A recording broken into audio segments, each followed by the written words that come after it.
देखिए, हम आज आप लोगों के सामने फिजिक्स का एक न्यू टॉपिक ऑप्टिक्स लेकर आए हैं और ये टॉपिक का पूरा सीरीज आपके यूट्यूब पर अपलोड होगा। ठीक है, अब हम चलते हैं टॉपिक की ओर। ये जो टॉपिक है ये ऑप्टिक्स है। अब पहला प्रश्न बनता है कि आखिर ऑप्टिक्स किसे कहते हैं, प्रकाशिकी क्या है। ठीक है, आप क्या कीजिएगा कि जब आप देखने बैठिएगा तो आप अपने साथ कॉपी लेके बैठिएगा। ठीक है, और जो बताया जाएगा सबको नोट कीजिएगा। हम साथ ही साथ इस सबको नोट करवाते हुए चलेंगे। ठीक है, तो पहला देखिए, पहला प्रश्न बनता है भैया कि मेरा प्रकाशिकी क्या है, प्रकाशिकी क्या होता है, व्हाट इज ऑप्टिक्स। सोचिए कि प्रकाशिकी क्या है। तो प्रकाशिकी जो है, प्रकाशिकी के अंदर हम लोग प्रकाश का अध्ययन करेंगे, है ना। प्रकाश की प्रकृति एवं उसके गुणों का अध्ययन करेंगे। आगे प्रकाश की प्रकृति कैसी होती है, प्रकाश का गुण कैसा होता है। प्राकृतिक मतलब प्रकाश क्या है, प्रकाश किरण है कि प्रकाश वेव है कि प्रकाश कण है, ये सब अध्ययन करेंगे।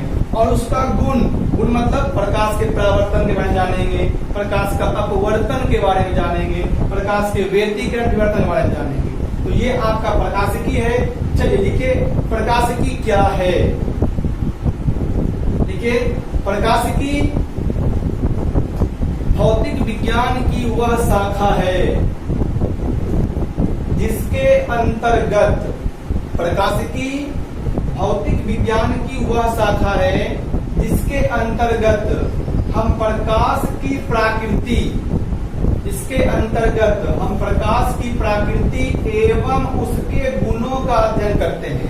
जिसके अंतर्गत हम प्रकाश की प्रकृति एवं उसके गुणों का अध्ययन करते हैं।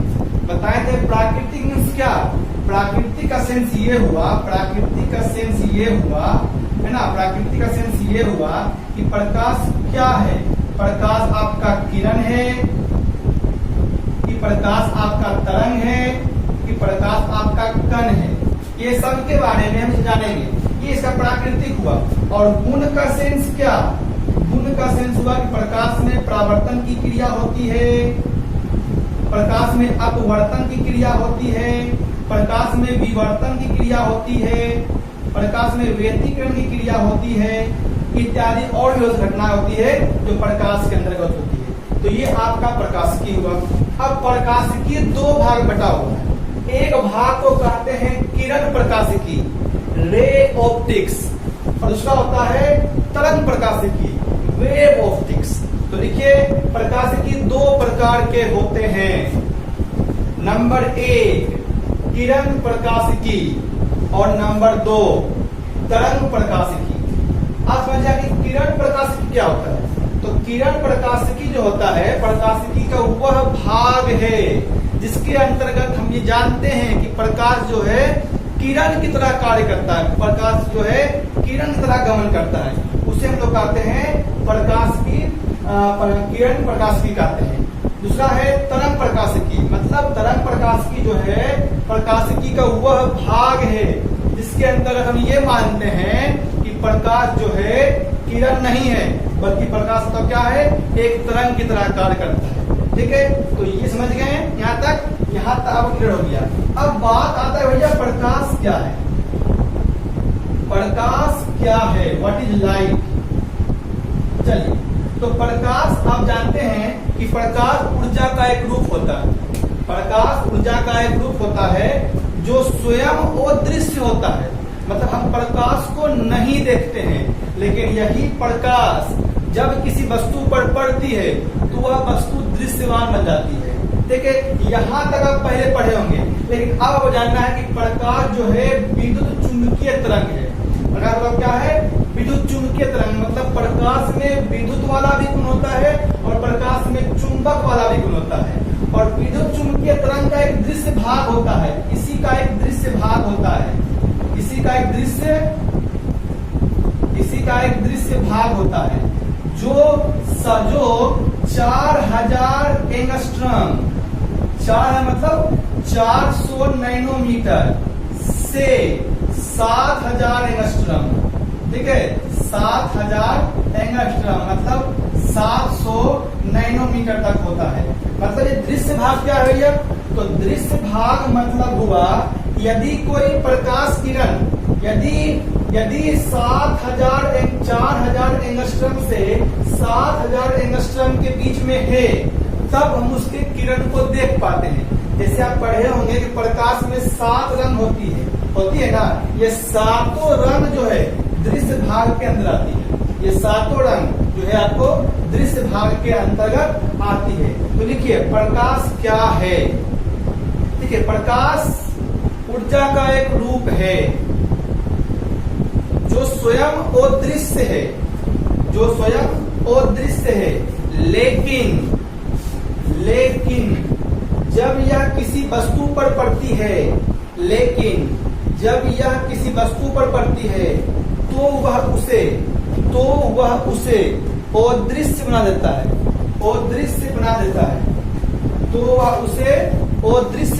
है। ये देखो दूसरे शब्दों में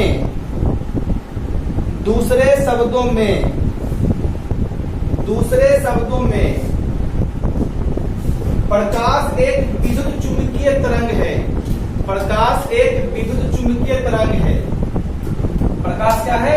एक विद्युत चुंबकीय तरंग है। मतलब प्रकाश में विद्युत वाला भी गुण है और प्रकाश में चुंबक वाला भी गुण है। देखो विद्युत चुंबकीय तरंग के दृश्य भाग 4000 एंगस्ट्रम मतलब 400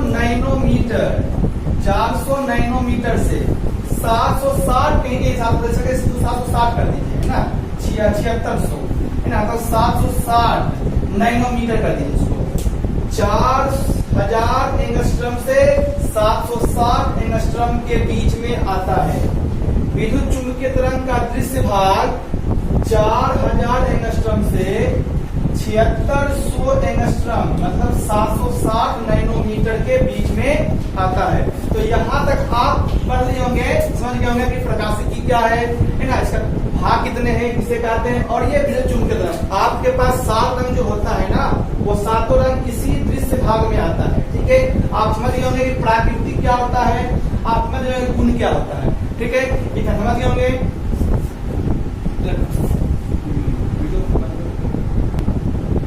देखिए अब आप हेडिंग बनाइए, प्रकाश का परावर्तन एवं अपवर्तन, reflection and refraction of light.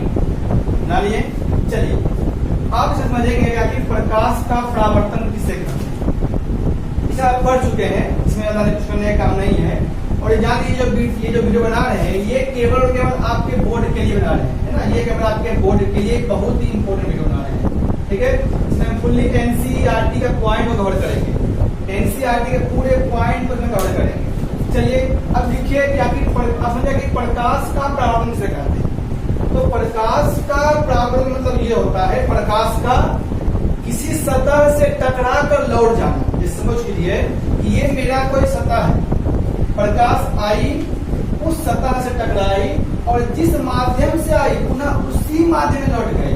यदि प्रकाश की किरणें जिस माध्यम से आए, है ना, और फिर पुनः उसी माध्यम में टकरा कर लौट जाए, तो हम बोलेंगे भैया कि वो प्रकाश का परावर्तन है। देखिए प्रकाश का परावर्तन क्या है। देखिए प्रकाश की किरणें जब एक माध्यम से चलकर किसी दूसरे माध्यम के तल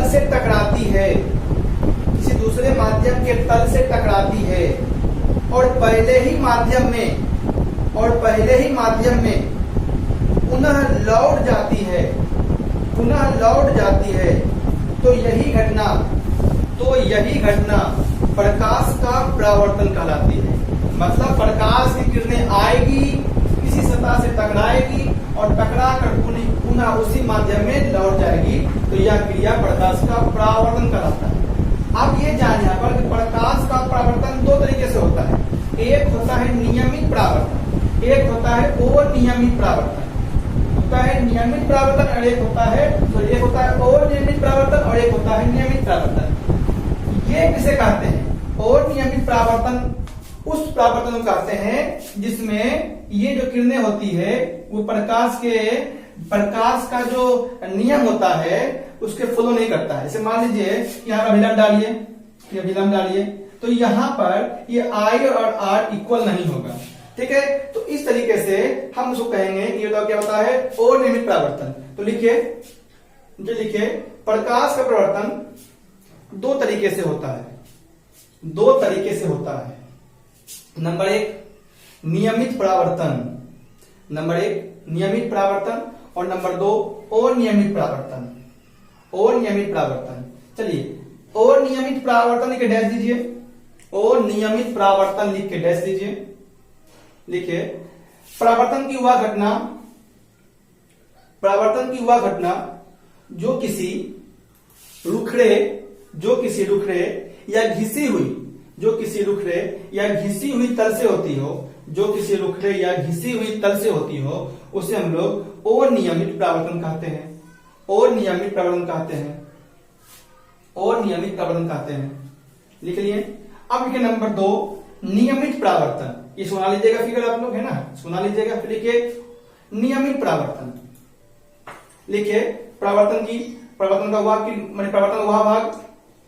का वह भाग जो किसी समतल या चिकने सतह होता हो, जो किसी समतल या चिकने सतह से होता हो उसे हम लोग नियमित परावर्तन कहते हैं। जो किसी समतल या चिकने सतह से होता हो उसे हम लोग क्या बताओ नियमित परावर्तन कहते हैं।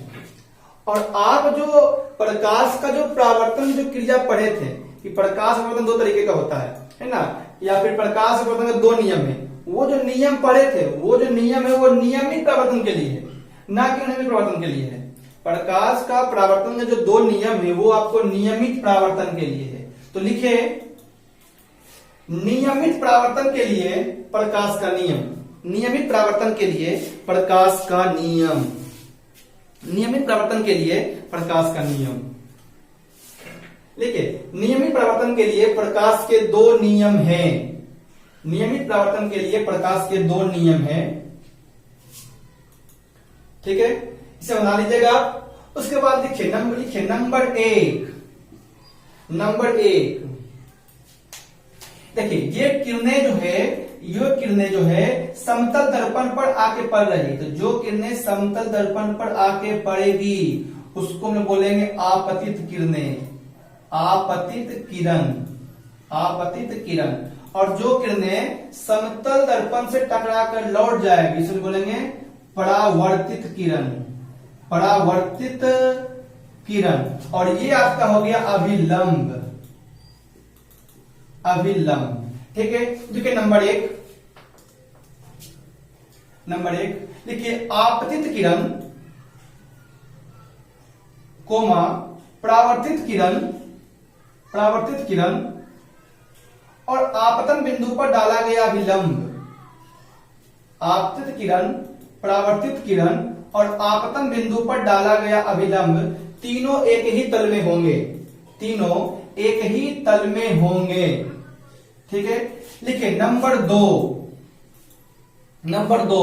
ये आपका हो गया आपतन कोण, ये क्या आपका हो गया आपतन कोण, और ये हो गया परावर्तन कोण। लिखिए आपतन कोण और परावर्तन कोण परस्पर बराबर होंगे, परस्पर बराबर होंगे, अर्थात कोण I बराबर कोण R, अर्थात कोण I बराबर कोण R। जो लिखे हैं उसको भी आप लोग अपने फिगर में मेंशन कर दीजिए, जो लिखा गया है उससे भी आप लोग अपने फिगर में मेंशन कर दीजिए। ठीक है, ठीक है। चलिए हम समझते हैं कि प्रतिबिंब क्या होता है, प्रतिबिंब इमेज क्या होता है। तो पहले आप इमेज समझने के लिए कुछ बातों को समझने की कोशिश कीजिए कि आखिर किसी भी वस्तु या किसी भी चीज का प्रतिबिंब तभी बनेगा जब कम से कम दो किरणें कहीं कट करे। ठीक है, जब तक दो किरणें कहीं कट नहीं करेगी, कहीं से प्रतिच्छेद नहीं करेगी, तब तक प्रतिबिंब बनने का चांस नहीं है। अब सपोज कीजिए कि मेरे पास एक वस्तु मान लीजिए कि P है, यहाँ पर प्रकाश कहीं से आई होगी, हमें मतलब नहीं है कि प्रकाश कहीं कहां से आई, बस अब ये जान लीजिए कि प्रकाश यहाँ पर कहीं से आई, प्रकाश इससे आई, प्रकाश इससे टकराई, टकराने के बाद देखिए यहाँ आया, है ना। जब प्रकाश यहाँ आया तो प्रकाश यहाँ पर आके यहाँ जाके दर्पण है, ये आपका समतल दर्पण है, ये प्रकाश की दो किरणें यहाँ आई, और जब प्रकाश की दो किरणें यहाँ पड़ी और टकरा के जब लौटी तो आप क्या देख रहे हैं कि दोनों किरणें एक इधर भाग रही है, एक इधर भाग रही है। अब बताओ, लगता है कि ये किरणें कभी भी आगे जाकर कहीं मिलेगी? ये किरणें आगे जाकर कभी भी कहीं नहीं मिलेगी। और जब ये किरणें आगे जाकर कहीं नहीं मिलेगी, मतलब समझ लो कि इसके ऊपर कहीं भी इसका इमेज नहीं बनने वाला है, लेकिन हमें तो इमेज बनाना है। अब हम क्या करेंगे कि इस किरणें को पीछे करेंगे, बैक करेंगे। जब बैक करेंगे तो हम क्या देख रहे हैं कि ये दोनों किरणें यहाँ पर आगे कट कर गया, तो जहां पर किरणें कट करेगी, चाहे वो किरणें वास्तविक रूप से कट करे या वो किरणें आभासी रूप से कट करे, जहां भी ये किरणें कट करेगी वहां पर उस वस्तु का इमेज बनेगा। तो भैया आप यहाँ पर दो बात समझ गए होंगे कि प्रतिबिंब बनने के लिए कम से कम दो किरणें चाहिए, और वो दोनों किरणें जहां पर कट करे, चाहे वो इधर कट करता तो हम बोलते वास्तविक रूप से कट कर गया तो उसका इमेज वास्तविक होता, और यदि वो लेकिन यहाँ पर ये किरणें पीछे आके आभासी रूप से कट किया, मतलब तो ये क्या हो गया, यहाँ इसका आभासी प्रतिबिंब बन गया। अब बात है पहले प्रतिबिंब किसे कहते हैं, ठीक है। तो लिखिए प्रतिबिंब किसे कहते हैं। देखिए किसी बिंदु स्रोत से चलने वाली प्रकाश की किरणें, दर्पण या लेंस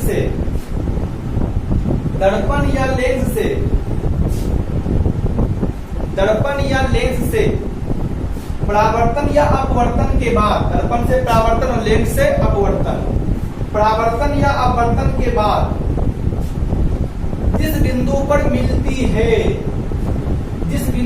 मिलती है या मिलती हुई प्रतीत होती है, जिस बिंदु पर मिलती है या मिलती हुई प्रतीत होती है, उसे उस बिंदु स्रोत का प्रतिबिंब कहते हैं। इसको हम लोग इसका प्रतिबिंब कहेंगे, मतलब उस बिंदु स्रोत का प्रतिबिंब कहते हैं, उस बिंदु स्रोत का प्रतिबिंब कहते हैं। देखिए NOTE नोड, प्रतिबिंब बनने के लिए कम से कम दो किरणों का होना आवश्यक है। ये दोनों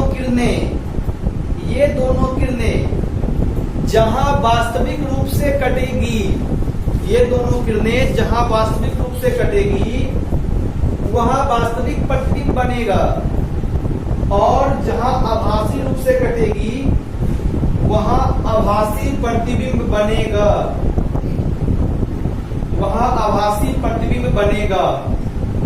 ठीक है। मतलब आप ये समझें कि प्रतिबिंब दो प्रकार के होते हैं, एक होता है वास्तविक प्रतिबिंब, होता है आभासी प्रतिबिंब, इसको बोलते हैं वास्तविक प्रतिबिंब। लिखिए प्रतिबिंब के प्रकार, अंडरलाइन कीजिए। देखिए प्रतिबिंब दो प्रकार के होते हैं। नंबर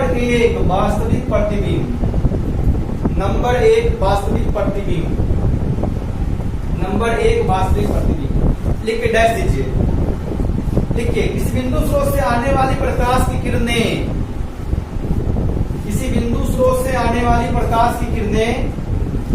दर्पण या लेंस से परावर्तन या अपवर्तन के बाद जिस बिंदु पर वास्तविक रूप से मिलती है, उसे वास्तविक प्रतिबिंब कहते हैं, ठीक है। आप नीचे से एरो मारिए फटाफट। देखिए फर्स्ट एरो, देखो, इसे पर्दे पर प्राप्त किया जा सकता है, इसे पर्दे पर प्राप्त किया जा सकता है, इसे पर्दे पर प्राप्त किया जा सकता है। ये देखिए, यह उल्टा होता है, यह उल्टा बनता है, कीजिए यह उल्टा बनता है। आप सोचिए कि यहाँ पर्दे क्या होता है, मतलब आप जो फिल्म वगैरह देखते हैं तो उसमें जो प्रतिबिंब दिखता है आपको, उसका मतलब जो भी उसके अंदर काम कर रहा है, जो भी उसके अंदर आपको मतलब कि कुछ भी एक्टिविटीज कर रही है, जैसे आप हीरो वगैरह देखते होंगे तो उसका जो प्रतिबिंब देख रहे हैं आप, वो वास्तविक प्रतिबिंब है। पर्दा मतलब वही हुआ, हॉल में जो देखते हैं ना फिल्म, तो वहां जो देखते हैं जिसको आप, वहां उसका प्रतिबिंब जो होता है वो वास्तविक होता है, उसको बोलते हैं पर्दा। और वो बताओ वास्तविक होता है। फिर पूछेगा कि आप जो फिल्म देखते हैं तो फिल्म में जो देखते हैं वो वास्तविक होता है, आभासी होता है, बोलिएगा भैया उसका जो प्रतिबिंब होता है वो वास्तविक होता है। पर्दा मीन्स वही सिनेमा वगैरह, ठीक है। अब ठीक है, नंबर 2, आभासी प्रतिबिंब। ठीक है, किसी बिंदु स्रोत से आने वाली प्रकाश की किरणें, किसी बिंदु स्रोत से आने वाली प्रकाश की किरणें दर्पण या लेंस से परावर्तन या अपवर्तन के बाद, दर्पण या लेंस से परावर्तन या अपवर्तन के बाद जिस बिंदु पर वास्तविक रूप, जिस बिंदु पर आभासी रूप से मिलती है, जिस बिंदु पर आभासी रूप से मिलती है उसे आभासी प्रतिबिंब कहते हैं। जिस बिंदु पर आभासी रूप से मिलती है उसे आभासी प्रतिबिंब कहते हैं, आभासी प्रतिबिंब कहते हैं। जैसे सॉरी और कहते हैं, वीडियो मारिए। ठीक है, इसे पर्दे पर प्राप्त किया नहीं जाता है, इसे पर्दे पर प्राप्त किया नहीं जाता है। ठीक है, अगला एडो, यह सदैव वस्तु के अपेक्षा सीधा बनता है, यह सदैव वस्तु के अपेक्षा सीधा बनता है, यह सदैव वस्तु के अपेक्षा सीधा बनता है। अभी आप इसे नोट नहीं करेंगे, ठीक है। यह सदैव वस्तु की अपेक्षा सीधा बनता है। अब फिर से एक नया टाइटल बनाइए, या फिर से एक नया टाइटल बनाइए, लिखिए समतल दर्पण के प्रकाश के परावर्तन, समतल दर्पण के प्रकाश के परावर्तन संबंधित कुछ निष्कर्ष, ये आपका बहुत ही इंपॉर्टेंट है, तो इसमें आपको स्टार मार दीजिएगा, ठीक है। संबंधित निष्कर्ष। अब बनाइए फिगर, अब इस फिगर को ड्रॉ कीजिए, अब इस फिगर को ड्रॉ कीजिए, ड्रॉ कर लिए होंगे। लिखिए, सुनिए, निष्कर्ष देखिए। तो अब पहला निष्कर्ष क्या देख रहे हैं, आप पहला निष्कर्ष यही देख रहे हैं कि समतल दर्पण में जो वस्तु का जो प्रतिबिंब बन रहा है वो क्या बन रहा है, आभासी बन रहा है। ये तो खुद से तो नहीं कटा, इसे कटाया गया, ये कहीं से मिलाया गया। देखिए नंबर 1, समतल दर्पण द्वारा बना प्रतिबिंब कैसा होता है, आभासी होता है, आभासी होता है, ठीक है, आभासी होता है।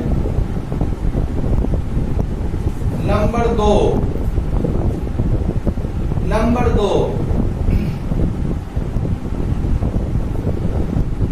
लिखिए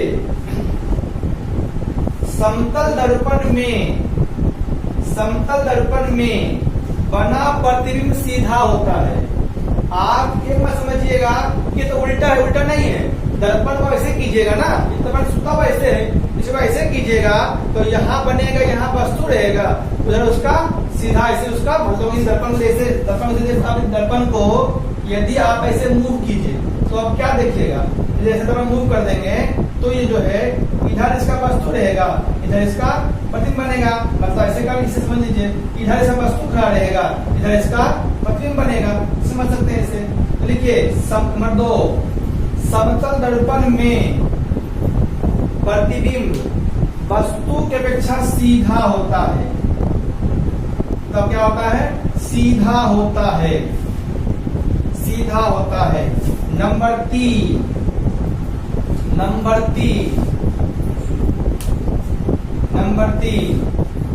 क्या देखिए कि जब वस्तु है जितना दूरी दर्पण से है उतना ही दूरी जो है प्रतिबिंब भी दर्पण से बना है। तो लिखिए दर्पण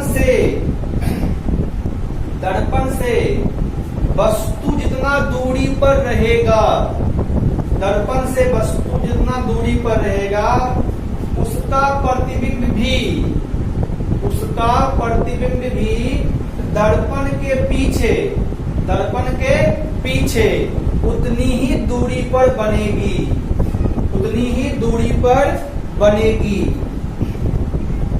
देखिए नंबर 4 बुझे ना। मतलब यदि आप दर्पण से 10 मीटर पर हैं तो प्रतिबिंब भी दर्पण के पीछे 10 मीटर पर ही बनेगी। देखिए नंबर 4, देखिए वस्तु तथा उसके प्रतिबिंब में पार्श्व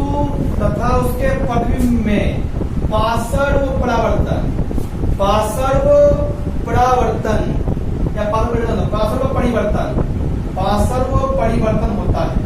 मतलब यदि आप दर्पण के सामने खड़ा होकर अपना लेफ्ट हैंड को उठाओगे तो जो प्रतिबिंब जो बनेगी आपका वो उसका राइट हैंड उठाएगा। तो मतलब बोलते हैं पार्श्व परिवर्तन। ये तो कुछ इजी था। अब हम आते हैं कुछ इम्पोर्टेंट टर्म्स में आते हैं। ठीक है, नंबर फर्स्ट टर्म समझिएगा, कितना चार हुआ। नंबर 5 लिखिए और समझिए यहां से। नंबर 4 जो है क्या हो गया। नंबर 5 जो है, नंबर 5 क्या बोल रहा है सुनिए।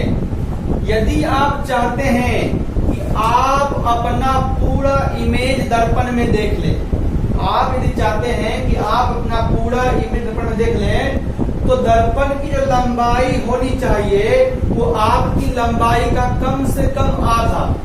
यदि मान लीजिए यदि आप 5 मीटर के हैं या आप मान लीजिए 2.5 मीटर के हैं, है ना, तो दर्पण जो चाहिए इसका आधा चाहिए। यदि आप मान लीजिए 2 मीटर के हैं तो यदि आप चाह रहे हैं कि अपना पूरा प्रतिबिंब पूरा यहाँ से लेकर पैर तक पूरा देख लें तो उसके लिए दर्पण की जो लंबाई होनी चाहिए वो कम से कम 1 मीटर होनी चाहिए। देखिए नंबर 4, यदि कोई व्यक्ति नंबर 5 यदि कोई व्यक्ति अपना पूरा प्रतिबिंब दर्पण में देखना चाहता है तो उसके लिए यहाँ कर दीजिए समतल दर्पण। यदि कोई व्यक्ति अपना पूरा प्रतिबिंब समतल दर्पण में देखना चाहता है तो उसके लिए समतल दर्पण की लंबाई वस्तु की लंबाई की तो व्यक्ति की लंबाई की कम से कम आधी होनी चाहिए।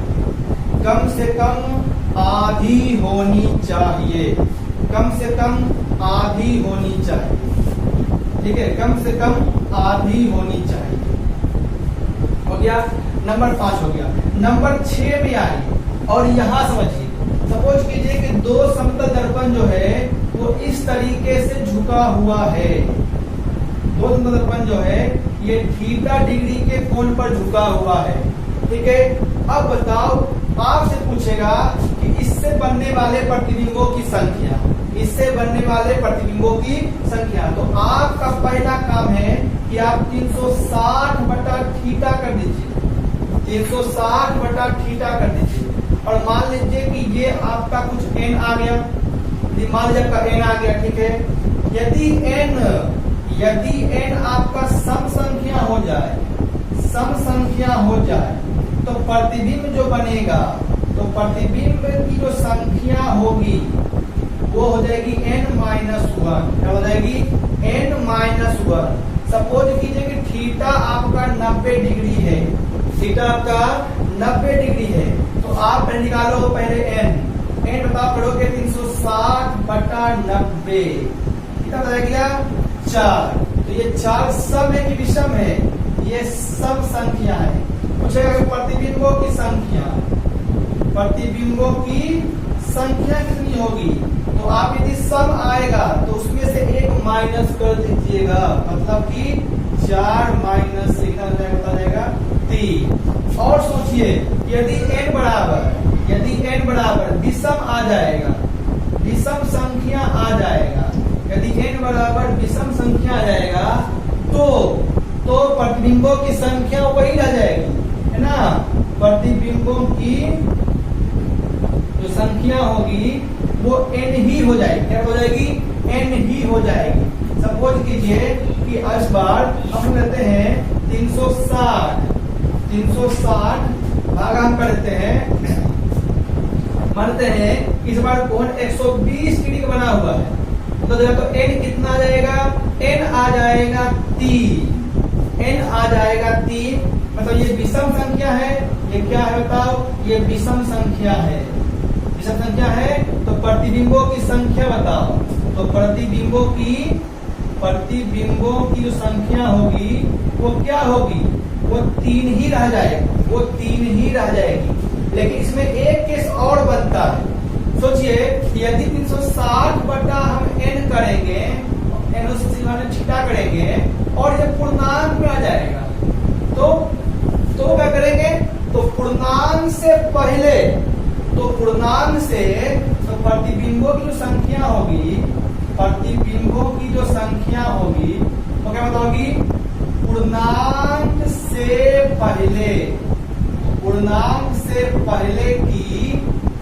से पहले की संख्या।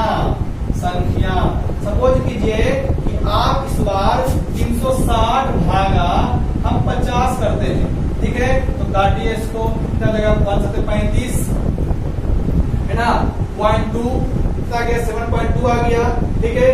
तो ये पूर्णांक में आ गया, तो इसका जो प्रतिबिंब होगी, प्रतिबिंबों की जो संख्या होगी वो कितनी हो जाएगी, तो जाएगी 7 हो जाएगी। तो यहां समझ गए।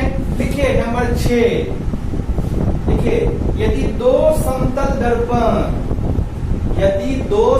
दर्पण एक दूसरे से थीटा डिग्री के कोण पर झुका हो, यदि दो समदर्पण एक दूसरे से थीटा डिग्री के कोण पे झुका हो, तो उससे बनने वाले प्रतिबिंबों की संख्या,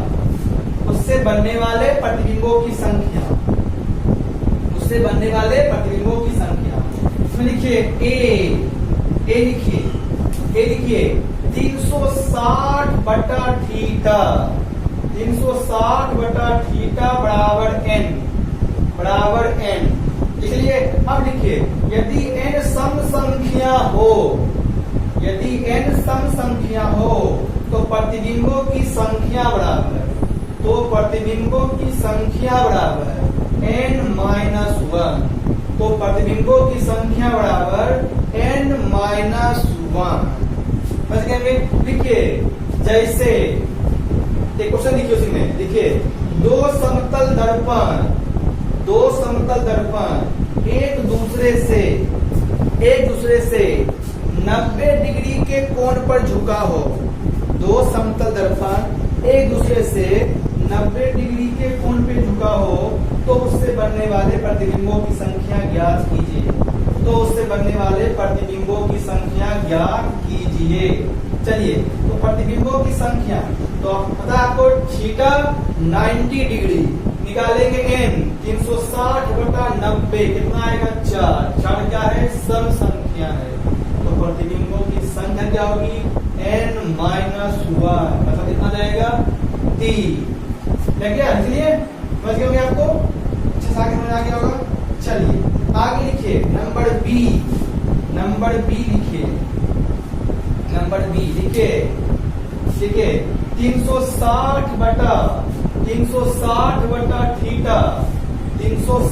बटा थीटा बराबर n, 360 बटा थीटा बराबर n। अब लिखिए जहां n विषम संख्या